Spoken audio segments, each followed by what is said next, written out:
I find that because it's so kind of chaotic when a fundraiser leaves, that the organization is not super sure of what comes next. So the only thing that they know is that things aren't happening and that they probably need to hire. Some of them try to also not hire. They try to just divide their role into, three other people's roles. It can have a spiral effect. I've seen lots of organizations choose to take that opportunity to save some money and, like you stated, not hire immediately. And unfortunately, those job responsibilities are then spread on the team members that are left. And then they are dealing with the stress of added responsibilities, which ultimately lead to their burnout. I'd caution and question whether or not it really is doing anything for the nonprofit to not hire, because what you think you're saving in the short term is actually causing you long-term expenses with further turnover, and not to mention damaging morale, right? Hi, I'm your host, Maria Rio. I moved to Canada as a refugee, used charitable services myself, and have been fundraising for over a decade. I love exploring ways our sector can grow, change, and make the world more equitable. The Small Nonprofit Podcast is where we do just that.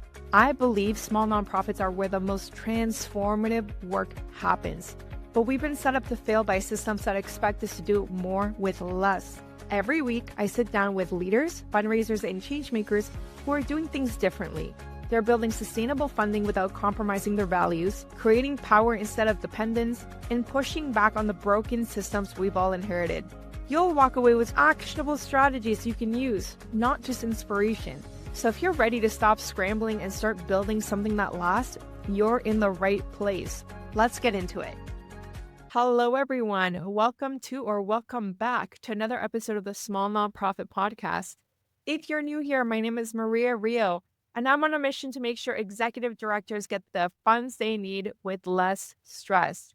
To do that, I have a really great guest today to talk about what to do when your organization loses their fundraiser. So it's a very kind of traumatic, turbulent time, but don't worry, Brittany's going to walk you through it. So, hello, Brittany. Hi, Maria. Thank you so much for having me on here. I'm so excited to introduce you to the audience and to share your insight with them. But before we jump into that, who are you? What do you do? Yeah, my name is Brittny Wilson. I am the CEO and founder of Rooted Hire. We are an executive search firm for nonprofits. We are nonprofit leaders hiring nonprofit leaders. So we are rooted in over 40 years of personal nonprofit experience. I was in-house for over 20 years as a career fundraiser, working for lots of different organizations, and then went out on my own and started my own business about 6 years ago and really focused on how do we keep good people in the sector.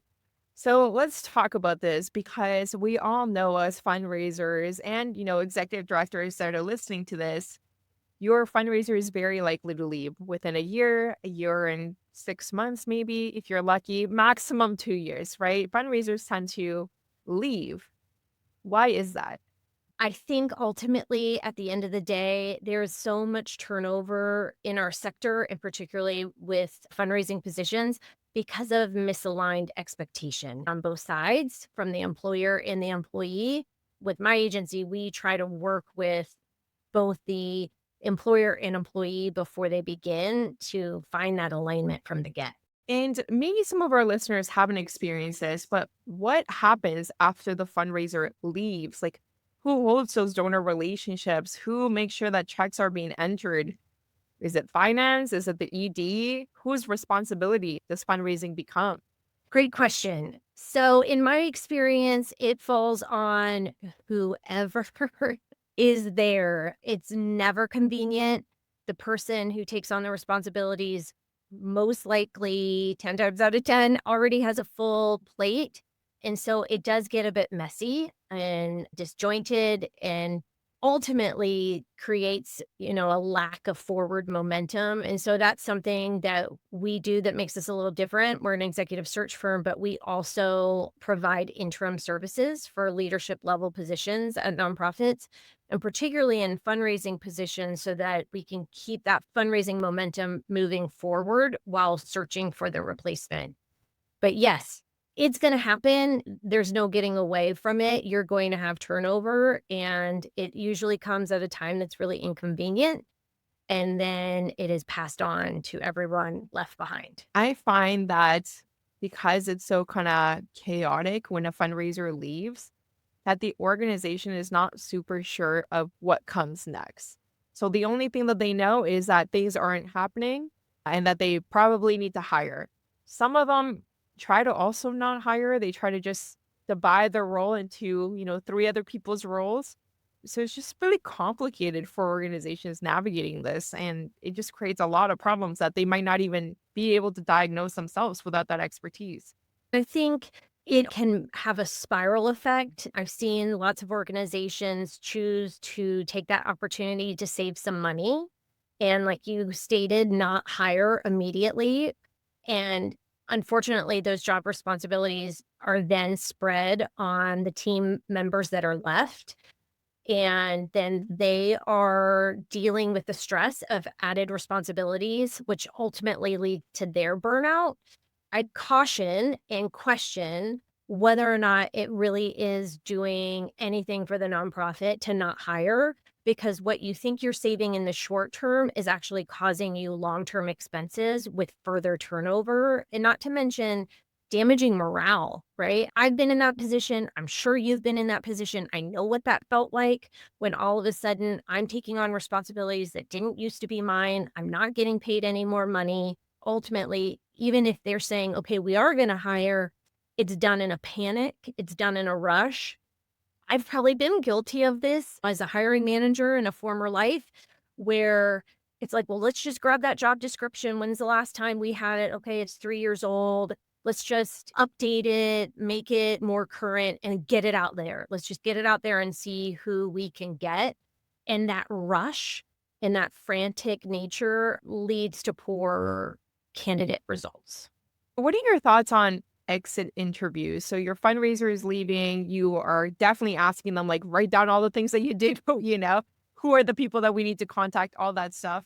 But what about an exit interview? Because sometimes as a staffer, when I was invited to do exit interviews after leaving a role, I would say, hell no. You think I'm going to burn any bridge? I need you as a reference. I don't want to tell you all the things that I've been telling you for 2 years that suck about this place, right? So what do you think? Are those useful at all? I think that you're not always going to get the most true statements from somebody who is exiting. If they're disgruntled, they're probably not even going to do it. So, an alternative that can help with retention is I know people who do stay interviews. So, they interview their employees before they're leaving, right? So, while they're quote unquote, hopefully still content, but just asking them, "Hey, I just wanna check in with you. I'm gonna do the stay interview. What do you like about your role? What are you not as excited about with your current role? What kind of professional development are you seeking? And what would get you to stay here?" And I have found that people have far higher retention rates when they're doing those types of interviews rather than waiting until the person's already gone and trying to gather information. Okay, so your fundraiser left, you finish crying, you're ready to dust yourself off a little. What do you do? What's your next step as an executive director? I know everything is moving fast and there's so much going on, but honestly, if you can just take a beat, that is the best thing that you can do. So, in our process that we do with our recruiting, we have a three-stage process. The very first stage is assessment. And that's a stage that I find most organizations skip when they're doing the hiring process on their own. But I think if you can take a minute to sit down and look at, maybe the person left on great terms, right? Maybe you knew that they were leaving. So taking a moment to really think about what worked with that person in that role, what skill set did they have that really made them a valuable employee? But then also looking at what opportunities, right? Maybe a strength that they didn't have that you could look for in the next person. And then also looking at the current makeup of the team, right? So maybe the team is not exactly as it was the last time this job was posted. So looking at not only those hard skills, but also those soft skills. What kind of person do we really need? Do we need someone who can be strategic and visionary and hold this high level thought process? Or do we just need a task person, like someone who will come in and just cross things off the list? It's so important to do that ahead of time is because then when you go to create the job description, you could write it in such a way that you're calling in those people, that somebody's reading it and they're saying, well, that's me. They're talking about me. That's exactly who I am. And then you're getting better candidates. You're not just getting candidates that are checking a box. They're actually reading your job description, feeling called to it, and then applying. So you mentioned assessment was the first step, and I think that sounds great because updating a job description seems to be a huge barrier for most organizations. So like having a realistic job description of what you're asking people to do, the shoes that you're asking them to fill is a great first step. What happens after that? When I first went out on my own, I had a reputation in my community for being a fundraiser for many, many years. When organizations would have gaps, when their main fundraiser would leave, they called me to come in and fill that gap until they hired somebody else. I wasn't part of the hiring process. But since I was an extra resource, since I was there, they would pull me into different aspects of it. So they would say, hey, Brittny, can you read these resumes? Or, hey, Brittny, what do you think of this job description? Or would you mind doing the first round phone screenings? And what I saw in a lot of them is that they lacked that in-house expertise, right? There was no other fundraiser in-house and nobody really knew how to do the job. So I would say the next thing I would do is look in your network and see whether it's a board member, a volunteer, a colleague, who knows about this position, who can help counsel you on whether or not it has, all the right tasks involved in it. So when resumes start coming in, you can have them be able to look at those as well. And you have a educated eye who knows about the job and will be able to tell if somebody is going to be a good candidate. I think that's actually such a critical part because like I've worked in organizations where the HR person is the one that looks over the resumes first and they send you resumes of people who are like, I raised $1 million at this organization. Well, once you're sitting down in the interview, you realize, oh, you renewed a grant. Exactly. Like you're not actually a development director, you're a grant writer. I have a team and that works for me, but I do personally all of the first round phone screenings. And they're only 30 minutes long, but in 30 minutes, I can gauge whether or not they've actually done the job or not. And in that phone screening, all I'm screening for is, are they qualified to do the job? Not like, are they going to be a great fit, that sort of thing. And I'll tell them from the beginning, hey, I used to do your job, so I speak your language. I just had so many people that have come back and said, that was such an awesome interview because I felt like I was talking to a friend because I did understand where they were coming from. But on the flip side, I also could tell, oh, they don't really know. And I ask pointed questions and I have a rubric that I use and I ask about their experience in different subject areas. But again, because I know the role, I can determine whether or not they've really done it or could do it. And that's what you need. You need somebody in your corner who knows enough about the job that they can assess that. Yeah, definitely. I would also love to hear some of the interview questions that you ask because with my firm, we do fundraising, we do fractional fundraising. So I've had to hire two fractional fundraisers to come and join the team, right? And I'm a really big fan of walk me through how you did this question. So walk me through how you came up with that campaign and like got it out there and what your role was. I feel those can be very, very telling if you know what to look for. Absolutely. And usually what we do, I start just by kind of setting the tone, trying to make them feel comfortable, asking them obviously why they're interested in the position. And then I start getting into the different skill set, whether it's, major donor work, campaign work, grant writing, event, and it's all custom to whatever the job is that we're hiring for, obviously. And then I also ask them to ask me questions. What initial questions do you have? And sometimes I can tell more by what they're asking me than anything else. If they're mentioning that they've gone and looked at the 990, if they're asking what the budget breakout is and what percentage is coming from individual donors versus grants versus events, then I know they know what they're talking about. So remembering even in that initial phone screening to give them time to ask their questions, you can learn a lot. What I really like about the interview process too is that it kind of helps set the stage for what a candidate can expect moving forward. So, for example, one of the things that I like to do is send the questions in advance. It helps me assess their storytelling skills, which is critical for fundraising. So, I wonder if there are other things like that that you do to make sure that you're sussing out the right people. Once we do the initial phone screening, then we will give our recommendation of who should move on to what usually becomes in person at that time.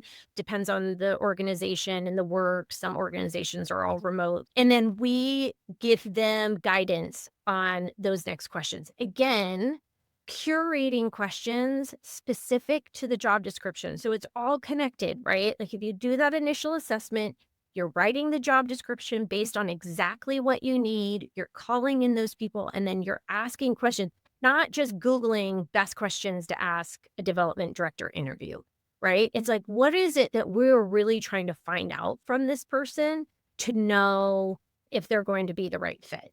For example, I have a lot of people that apply to small to medium-sized human service organizations that I'm hiring for, that it's a development director job, which is wearing, all the hats. And I get people that apply to it who are coming from universities or big hospitals. And they're essentially a major gifts officer, right? And they're saying all the right things, right? But at the end of the day, the question is, can you go from having a portfolio of 150 donors that you work, and that's all you do, and you have a research department who is funneling you all the information about your donors, and you're just calling and setting up meetings and doing moves management, and your numbers sound great. You've raised a lot of money for these institutions that you've worked at. But can you then walk into this grassroots nonprofit and be able to not only do individual donor work, but at the same time, you're writing the annual report and you're putting together the end of year campaign. And oh, by the way, you have a gala coming up and all the things, right? If you don't have that person that knows enough about the job, it's easy to get starry-eyed about some person's experience.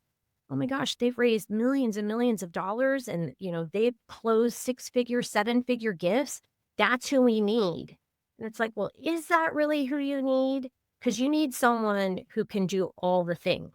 So those questions are key to finding out who is this person? What are they comfortable with? What is their actual experience? And does it fit what we need?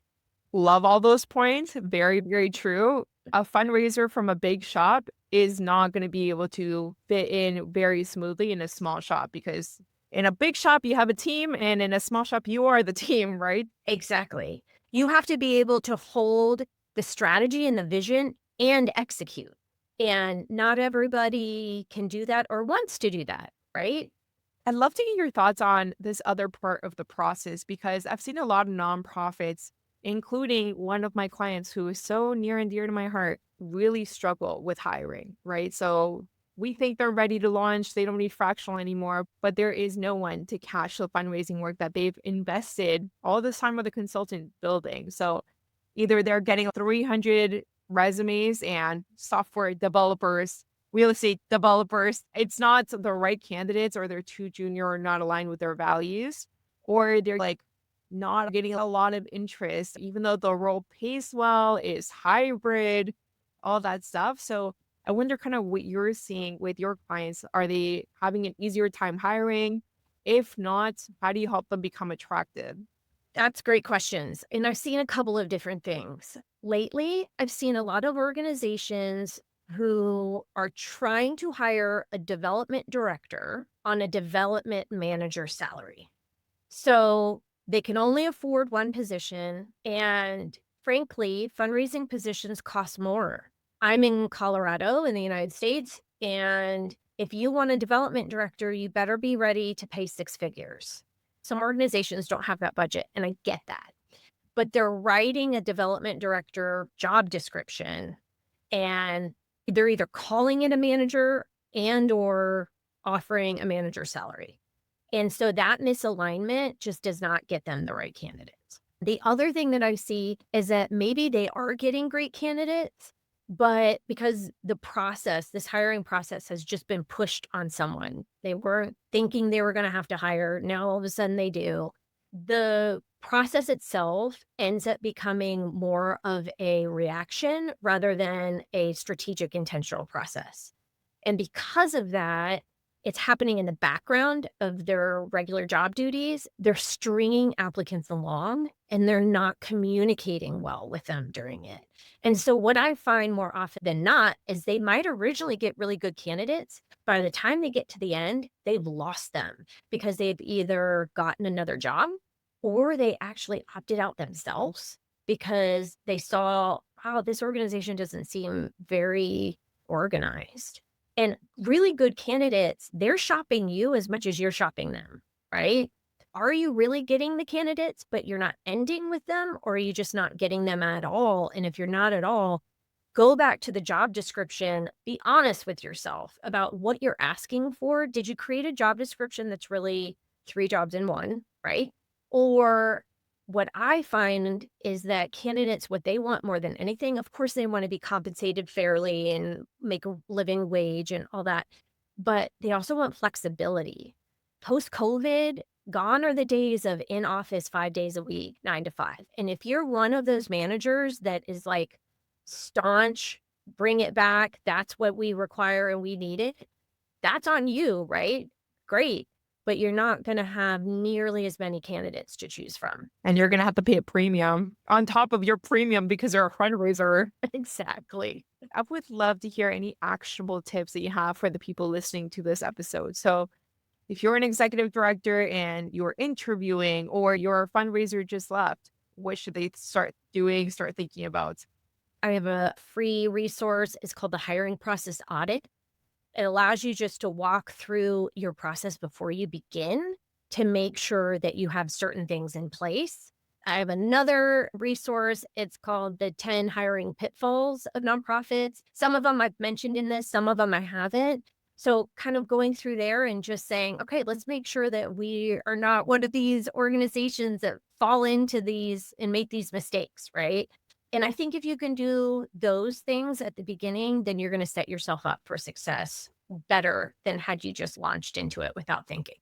Nice. So coming back to that intentionality piece versus reactive piece. Yes, absolutely.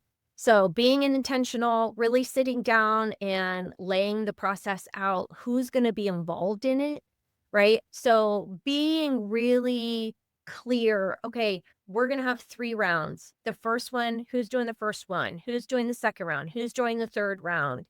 Giving them the opportunities to read the resumes and supporting materials ahead of time, calling in that expert if you don't have it in-house, who knows about the role that you're hiring for to get their feedback on things. So those are just some quick things that you can do to really make sure that process is successful. Those are some great tips. I so appreciate you sharing that with our EDs. And I hope that if you're listening to this, that you're not drowning. It is possible you'll find someone good. I know that that's a little bit of a lurch, but there are consultants like Brittny, for example, or like me too, who can fill in that gap, right? I don't do the recruitment piece. That's Brittny. So if you need help with that, please reach out to her. Speaking of, where can people continue the conversation with you? Yeah, thanks. So you can check out my website at rootedhire.com. I'm also on LinkedIn, Brittny Wilson on LinkedIn, and would love to connect with you and help if anybody has any questions or follow-up questions. And I am going to, again, plug that, whether it's me, whether it's Maria, I do think that hiring, if you have the ability and the resources to bring somebody in on an interim basis, I just see the effectiveness so much clearer in the sense that not only do you have, again, that fundraising momentum continuing to move forward, but then when you do find your replacement, even if you're doing the hiring yourself, that interim can help onboard and cross-train your new person.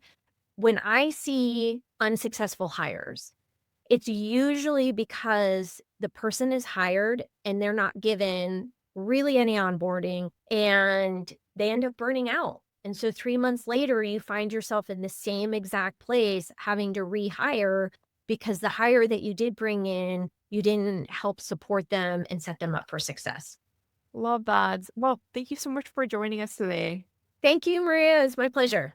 And thank you all for listening to another episode of the Small Nonprofit Podcast. As always, if you want to watch this episode, you can see our lovely faces over on YouTube. Please don't forget to like, comment, and subscribe. Tell YouTube that you like that content. Help a girl out.